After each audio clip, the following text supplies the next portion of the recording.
We are finishing our series titled Come Together. It's our Advent series for this year, talking about the arrival of hope, peace, joy, and love. And today we get to talk about the topic of love. So just a snapshot review of where we've been the last couple of weeks. First week we talked about hope, the Lord is with us, and that God with us is the hope of every longing heart.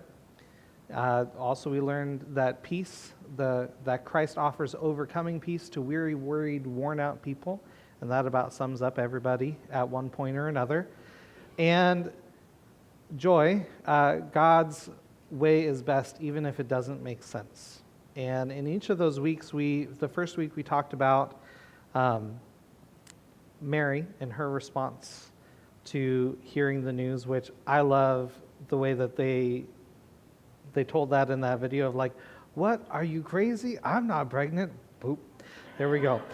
But so just kind of talking about Mary's response to that and how she took the news. And then the next week we talked about the shepherds. And then last week we looked at Joseph, who doesn't get a lot of airtime in the Bible. We don't hear a lot about Joseph other than really the passage we covered last week and maybe a few other mentions, but that's about it. And so today, that all brings us to today, that love that changes the world is the title for our sermon, my sermon, the talk today. Love that changes the world. Our passage is going to be Matthew 2, 1 through 12, and the big idea that we're going to be exploring together today is that Christ's arrival embodied God's love to a lost world. Christ's arrival embodied God's love to a lost world. So, some of you may or may not have noticed, but I have an ugly sweater on that has elves on it, and some of you may have noticed that it has a striking resemblance to the Beatles' Abbey Road cover, and that is intentional. That's how they designed it. And so, it's the Beatles elves.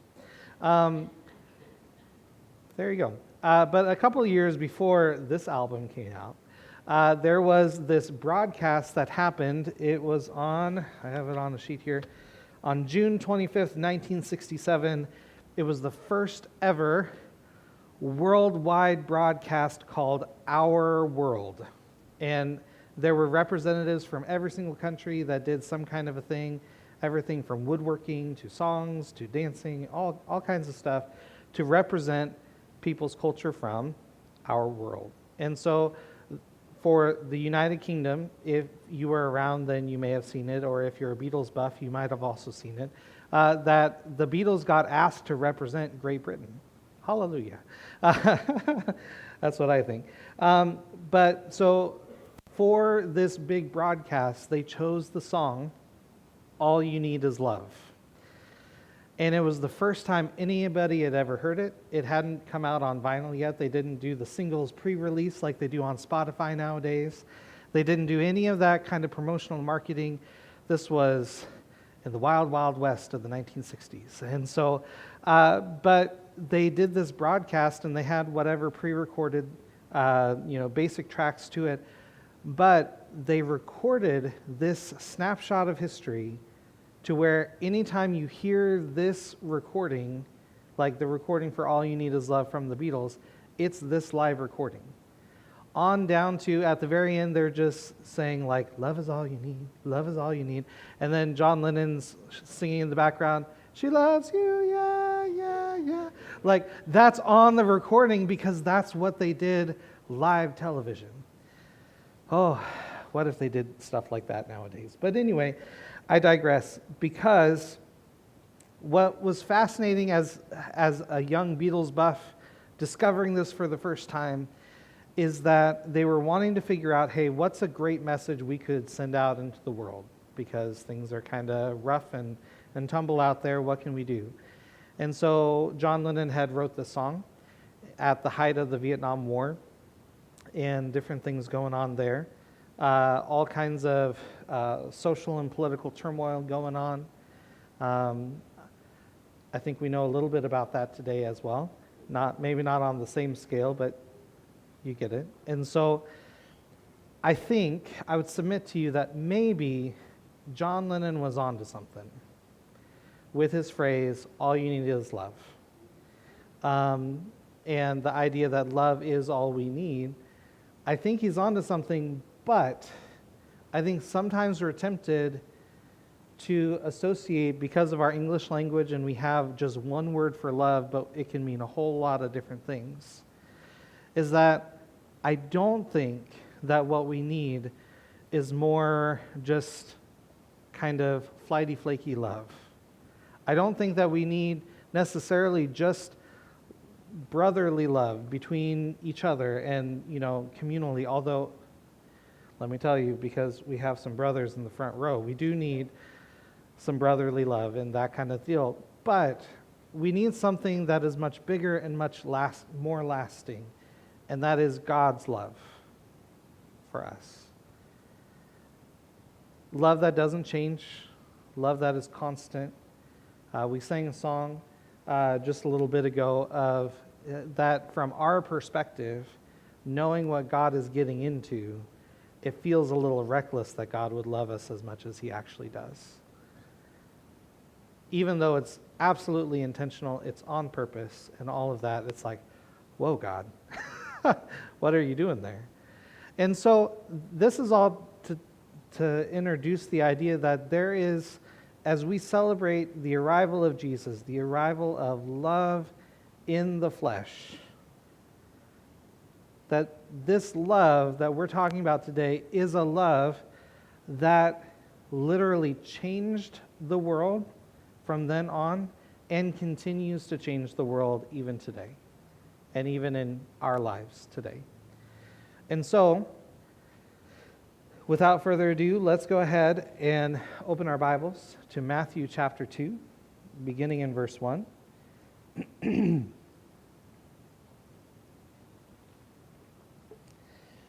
After Jesus was born in Bethlehem in Judea, during the time of King Herod, Magi from the east came to Jerusalem and asked, "Where is the one who has been born King of the Jews?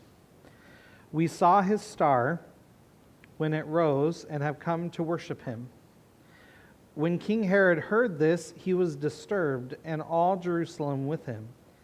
When he had called together all the people's chief priests and teachers of the law, he asked them, where the Messiah was to be born? In Bethlehem in Judea, they replied, for this is what the prophet has written. But you, Bethlehem, in the land of Judah, are by no means least among the rulers of Judah, for out of you will come a ruler who will shepherd my people Israel. Then Herod called the Magi secretly and found out from them the exact time the star had appeared. He sent them to Bethlehem and said, "Go and search carefully for the child. As soon as you find him, report to me so that I too may go and worship him." After they had heard the king, they went on their way, and the star they had seen when it rose went ahead of them until it stopped over the place where the child was. When they saw the star, they were overjoyed. On coming to the house, they saw the child with his mother Mary, and they bowed down and worshipped him. Then they opened their treasures and presented him with gifts of gold, frankincense, and myrrh. And having been warned in a dream not to go back to Herod, they returned to their country by another route. So the first thing I see in our passage is that love changes our reality. God's love changes our reality. So if you were to look at King Herod, he wasn't such a great guy. I mean, he did great exploits.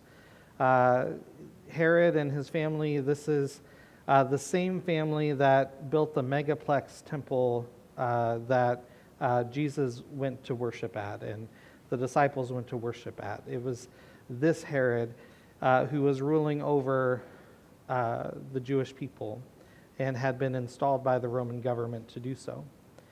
And so for Herod, he seems to be insecure, as many kings and dignitaries would be, that if you discovered that, oh, somebody else has been born king of the Jews, I thought I was king of the Jews. I thought I was in control of this place. But now you're telling me there's somebody else competing for that authority. How interesting, right? How many of us, that's kind of where we land when we come to this revelation of Jesus and his love for us, that we're going along one way, and then Jesus intersects our lives with the gospel and all the good news that is for our life. But that has some big implications for you and me. That means that even though we think we're number one, we're in control, in the driver's seat of our life, what God, through the gospel, is saying is that's actually not the best thing for you. That because of my love, I'm going, from God saying that to us, that because of God's love, we get to have an opportunity for him to rule us with his love, with his law of love, and with his cultural norms and ethics that way, which is different from our reality. That's different from much of the world today. Even though we might say things like, quote, love is love, or, why can't we just love everybody? That kind of a thing. Or we just throw love around like it's a commodity, where it's like, I love my wife, but I also love tacos. That kind of thing. And we say, love, love, love, love, love. And love is all you need. Oh, John Lennon, I love that song. Oh, that's so good. We can say that all we want. But at the end of the day, love is hard. Why? Because love takes sacrifice. And God had his plan all along that he was going to show us real love through Jesus. And that love was going to change everything, all of our reality. And to admit that means that my love, or my perception of whatever love or selfishness that I may have, that I project or whatever, is not enough to actually make a difference both in my life and in the world around me, contrary to popular belief. Because Christ's arrival embodied God's love to a lost world. God did not come into the world to condemn the world, but to save the world. Not because of his judgment, although he needed to satisfy justice, but because of his love, his unconditional, never-stopping love for you and for me, and for the whole world. So, that brings me to my second observation, is that love changes our journey. So if Herod is disturbed by this news, and he's kind of like, this is news to me, and he's reacting negatively and kind of like a sly guy and all of that, here are the Magi who have taken this incredible journey all the way from Persia on to this promised land because they saw a star. Now, if I were in the company of the Magi, I'd be like, did you really see that star? Did you just have a bad burrito last night? Or maybe it was too good and you had a funky little, just dream about it. Like, did you really see the star? Because that's a really long ways to go just to celebrate and honor this king that because we're astrologers and all of that, that we draw this connection that there is this announcement in the heavens about a king being born. And so for the Magi, just a little bit of back history. So in the text, I know that we say there were three kings, and it's a great song, and it's a great tradition. We actually don't know how many there were. There could have actually been quite a company with whoever was carrying those gifts. We get the number three because of the number of gifts that they had. Another thing to know about the Magi is that they came from Persia. Fascinating tidbit is that they were actually a group that had been led by, years prior to this, by the prophet Daniel, where Daniel had been in such esteem and whatnot. He was given oversight and leadership over this group. And so scholars have pieced together between these facts that with the Magi, Daniel, we don't have this written down, but Daniel must have written something down saying, hey, watch out for this star in the future, because God's going to send the Savior, and he's going to be born King of the Jews, and this is what's going to happen. And so that's why they're doing their thing all in the night's work, and they're, looking at the stars, plotting different things, and they see the star, and that prompts them on this journey. Let's go to there. And they arrive on this journey, and it's a long and winding journey, because they go first to the king's palace where they thought this newborn king was going to be, but then turns out, oh, not so much. I guess it's in Bethlehem in Judea. Okay. So they hop back on their camels or whatever they were riding at the time, and they go and they discover Jesus and Mary and Joseph. And by this time, it's not in the stable like our nativity sets would lead us to believe. They probably had an apartment by this point, or they were kind of in a enclosed setting. But notice the things that these people who were seeking out this newborn king, notice the things that they did in response to Jesus. They entered into the place, so they actually engaged by going in and entering in there. Once they saw Jesus and recognized Jesus, they bowed down, which was a sign of respect and honor in that way. They gave gifts, which each of the gifts has a certain meaning to it, both of just the nature of who Jesus is and what he was going to accomplish. And they worshiped him. They gave him honor and glory. They ascribed worth to him in that moment. I don't know that they sang songs. I don't know that they did any of the types of things that we would associate with worship today. But in that moment, in that place, they saw Jesus revealed right there, newborn king, and they paid homage to him. And so then, also, wrapping that up, they were warned in a dream not to go back to Herod. I'm pretty sure they were savvy enough to know, I think Herod's not as keen about this as he leads us to believe. And they were warned as well. And so a fifth thing that they did is they responded with obedience. They could have said, we're not thinking about this, right? Surely Herod's on the up and up. I mean, look at the megaplex that he built. But instead, they heeded the warning from the Lord, and they went back another way.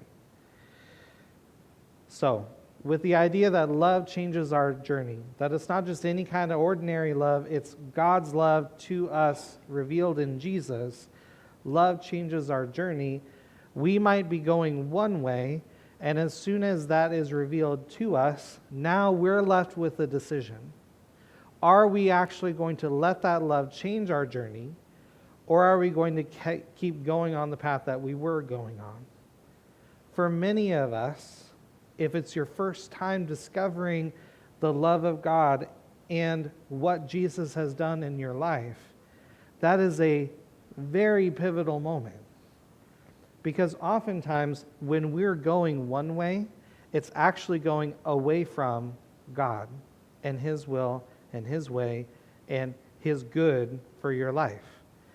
Because we're trying to fill our void and our brokenness and our lostness with all kinds of other things that are not God and are not God's love and do not actually fill our lives like God's love would. And so, but if we respond in that moment, instead of just saying like, nah, that's not for me, I'm going to go this way.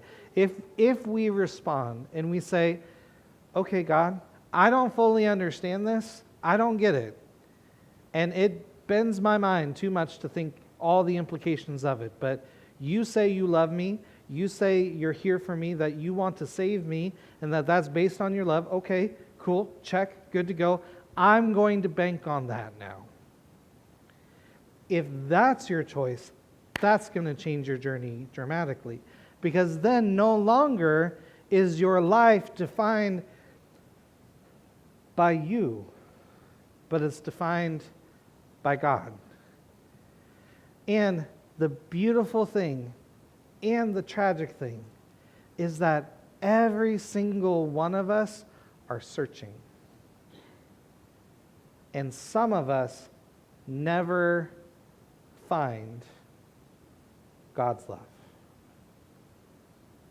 Even though it's been announced for some 2,000 years now, and even before that in the prophets and all of that in the scriptures, and it's been declared through God's people, but people are messy, and so we mess it up all the time with just our interactions with folks. But, you know, even though God's love has gone out, and even though Jesus revealed His love to us, there are still some people who don't know that God loves them.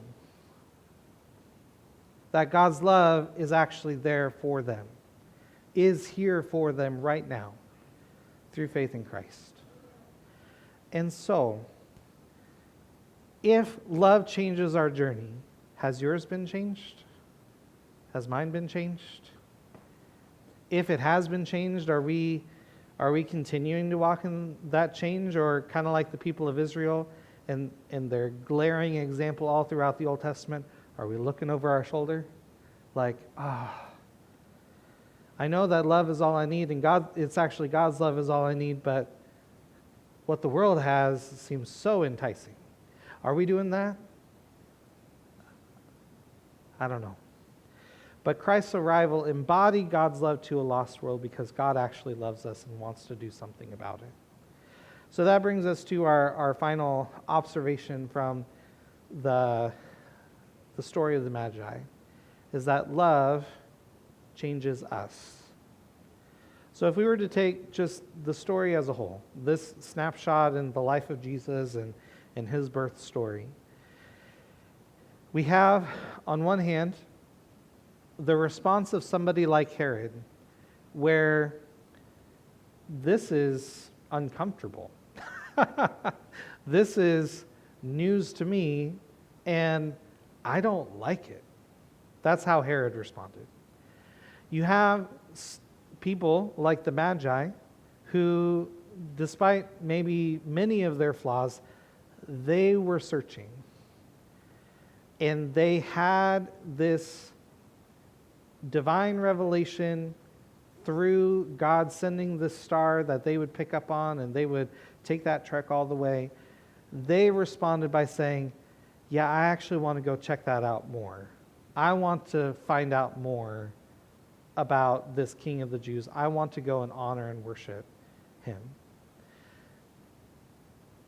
At each step of the way, as we've been talking about, Jesus and the arrival of Jesus impacted everyone that His life touched in His spheres of influence. So whether it was Herod, who at that time he had never actually met, or the Magi, who he did meet, but he was a baby, and so there was that whole dynamic, or for the shepherds or anybody else who met Jesus, that impacted them. And so I wonder for you and I, like in just a practical way, how do we respond to God's love? Will we be like a Herod, or will we choose instead to love Jesus instead of hate him? Would we be like the Magi to truly worship Jesus instead of just going through the motions? As great as tradition is, sometimes it's easy to slip into a default mode and not really engage with Jesus. Will we choose to be like the rest of the world, self-centered and self-focused, or will we allow God's love to change us? And the bottom line is, I don't know. I don't know where you're at. There's some of you that I keep in really good contact with, and so I kind of know where you're at a little bit, but at a core level, I don't know. I think that's the beautiful thing about God's love in Jesus, shown to us and given to us through Jesus, is that Christ arrived and he embodied God's love to a lost world. And like we learn about in John chapter 1, the world rejected Jesus and said, forget that. No. We love our darkness instead of his light. Thank you very much. But for those of us who experience God's love and really take it to heart, boy, that can really transform us. And so even though there are some natural fallout from the brokenness that's in our lives, and that's stuff that we got to walk through, at the same time, when we receive God's love and we allow that to take root in our lives and change our lives, that can start getting us on a path, step by step, toward living in God's love, his way of love. And so, I don't know where you're at today with that. My prayer for you would be that whether it's today, or maybe in a few days, or even if it's just this general season, that as we come together to talk about these different ideas associated with the arrival of Jesus, that you would encounter the love of Christ. Because I do believe that that's going to actually make the difference for the long haul for you. Maybe not today, maybe not tomorrow, but for eternity, if you let God's love impact you in that way and to actually change you, then you get to experience life forever with God. And that's a good thing. So, would you pray with me?